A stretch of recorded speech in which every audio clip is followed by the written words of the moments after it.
ఆదిలాబాద్ ఆడబిడ్డగా పట్టభద్రుల ఎమ్మెల్సీ అభ్యర్థిగా నామినేషన్ దాఖలు చేశానని తనను తమ తోబుట్టుగా భావించి మొదటి ప్రాధాన్యత ఓటు వేసి గెలిపించాలని మంచకట్ల ఆసమ్మ కోరారు.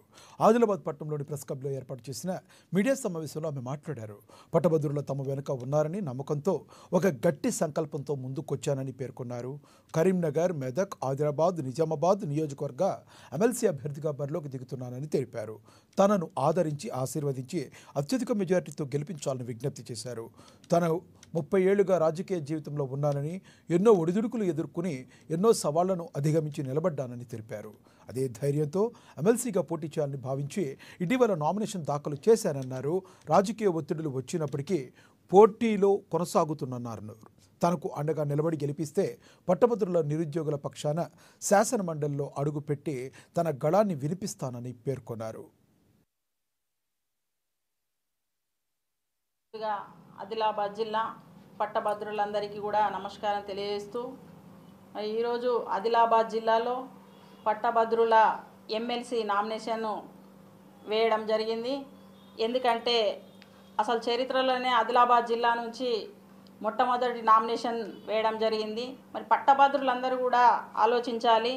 ఇది 15 జిల్లాలకు సంబంధించింది, 42 నియోజకవర్గాలు, మరి అదేవిధంగా 271 మండలాలకు సంబంధించిన ఓటర్లు ఉంటారు దీంట్లో.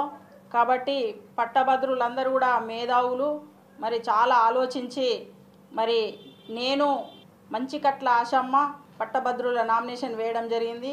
ఖచ్చితంగా ఆదిలాబాద్ జిల్లా ప్రజలందరూ కూడా నాకు మొట్టమొదట ప్రాధాన్యత ఇస్తూ గెలిపిస్తారని చెప్పి ఒక మీ ఆడబిడ్డగా, మరి ఆదిలాబాద్ జిల్లా ముద్దు బిడ్డగా, మరి మీ పుట్టింటి బిడ్డగా నన్ను ఆశీర్వదిస్తారని చెప్పి మరి కోరుకుంటున్నాను.